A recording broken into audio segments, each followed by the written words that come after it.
Hi friends, आज आपण मानक सहित पफ स्लीव रो कटिंग आउ स्टिचिंग शेयर करी। पफ स्लीव रो कटिंग करिया पई आउ स्टिचिंग करिया पई बहुत मेथड अछि, जोटा आपण मानकु सहज हबो सेही उपाय रे मु आपण मानकु सिखेबी। देखंतु ए कपड़ा ऊपर आमे पफ स्लीव को कटिंग करिबा। प्रथमे आमे एठी गोटे पेपर ऊपर स्लीव रो जेमती आमे नॉर्मल हाथ बाहर करू से टाइप आमे बाहर करिनबा। हाथर लंबा जेतिकी थिबो ता सहित 1 इंच प्लस करिकी आमे एठी मार्क करिनबा।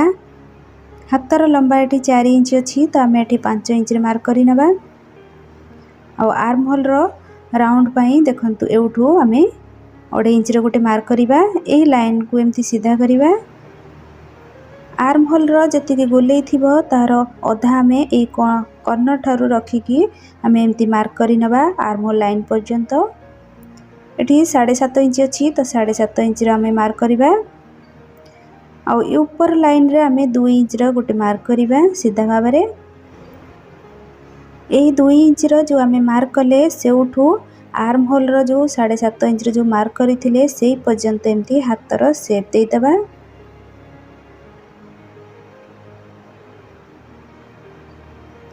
तापर एठी हाथर मोहरी नबा। हाथर मोहरी एठी 12 इंच अछि तो तार अधा आमे 6 इंच रे मार्क करिबा।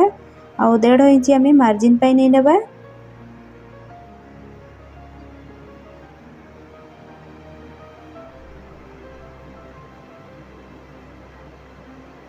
एठी हम हाथर मार्किंग हे जाईछि। ए मार्किंग ऊपर आमे कटिंग करिबा।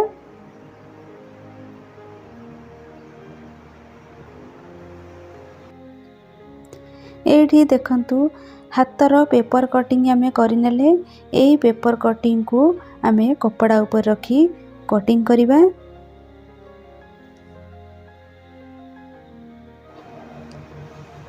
एही कपड़ा को एमती 4 फोल्ड करिकी रखिबे। देखंतु 4 फोल्ड रे एठी कपड़ा अछि काहे कि ना दुईटा हाथ एठी बाहरिबो। एकड़ साइड पूरा फोल्डिंग साइड अछि। ए फोल्डिंग साइड थारू आमे एउठू 4 इंच रो गोटे मार्क करिबा। एमती गोटे सीधा लाइन टाणी नबा। पेपर रे जो आमे हाथ कटिंग करिथिले ताकू आनिकरी एही लाइन ऊपर आमे रखिकी कटिंग करिबा। तो देखंतु तळपट साइड रे जदी कपड़ा साइज ही थिबो ताहले एमती सीधा लाइन टाणीकी ताकू साइज कर नेबे। आ ए पेपर को ए लाइन ऊपर एमती रखिकी जेमती अछि सेमती आमे ड्रा करिनबा।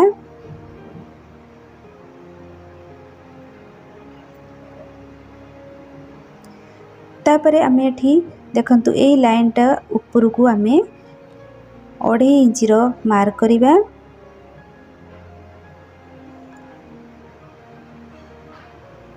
एउठू आमे 1.5 इंच ऊपर को मार्क करिबा।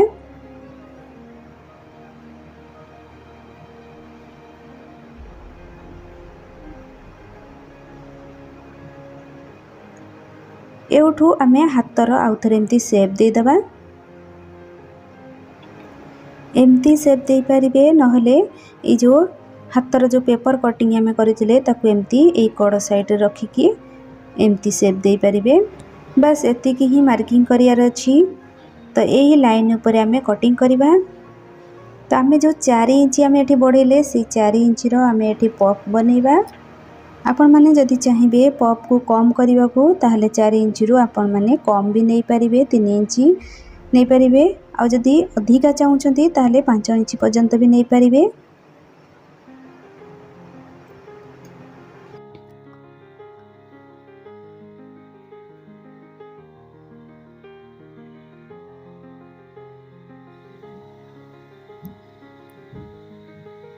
दुईटा जाक स्लीव रे एमती मार्क करि नेबे।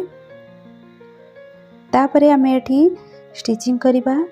एठी मु गोटे हाथ स्टिच करिकी देखैबी।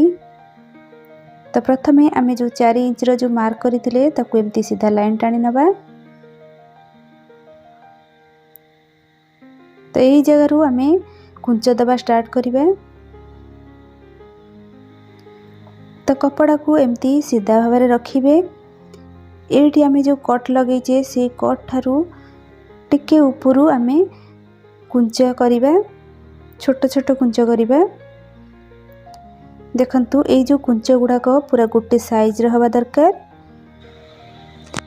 यही कुंचर मुह को एमती करिवे आउ ये मझी सेंटर पर्यंत ही करिवे। आउ ये मझी सेंटर पाखरु एकड़ साइड रे कुंच गुड़ाक आरपट आड़ को मुह करिकि एमती स्टिच करिवे। पफ स्लीव रे केबे भी गोटे डायरेक्शन रे कुंच को लगेबेनी, काहेकि ना भलो देखा जाएनी।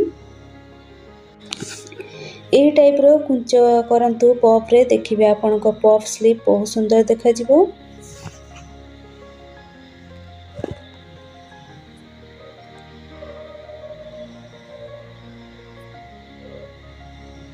देखंतु ए टाइप रो ही कुंच करिवे।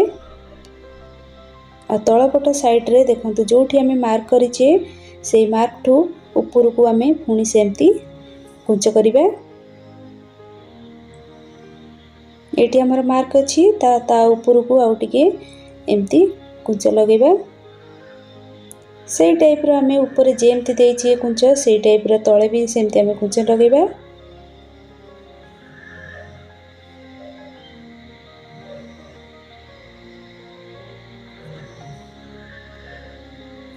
कुंच को एमती सीधा भाव में करिवे ए मझी सेंटर पर्यंत। आ ये मझी सेंटर पाखरु एकड़ साइड रे कुंच को पुणी उल्टा भाव में करिवे।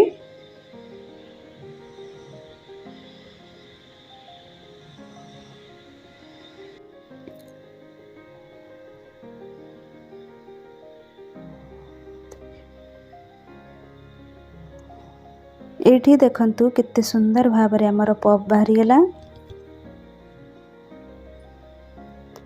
तापरे आमे ए मोहरी पाखरे आमे गोटे पट्टी लगे किरी ताको एंती फोल्ड करि नबा। गोटे इंची चौड़ार एमती पट्टी नेबे, एमती मोहरी पाखरे तळपट साइड रे रखिकी एमती सिलाई पकेबे। आ ए पट्टी को एमती ऊपर पट को फोल्ड करिकी आमे सिलाई करिबा।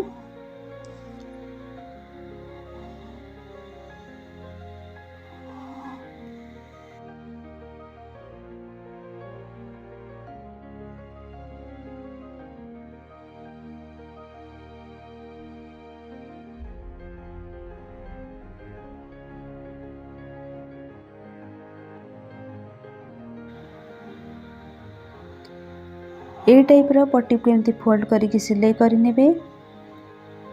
आउ ए पट्टी ऊपरे आपण माने जदि चाहिबे ताहले डिजाइन वाला किछि लेस लगे परिबे। त मु एठी ए मोरी पाखरे ए जो पट्टी अछि ए पट्टी ऊपरे ही मु लेस लगे नेबी।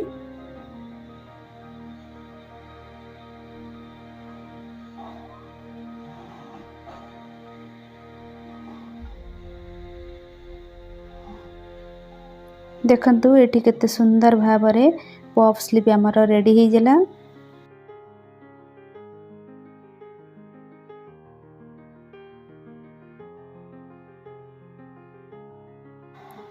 ए स्लीव आमे सिलाई कर सला परे आकु एमती फोल्ड करके रखिबा। आउ ए जो हमर पेपर कटिंग थिला ताकु एमती ता ऊपर रखिकी ताकु साइज भाव में एमती कटिंग करि नबा।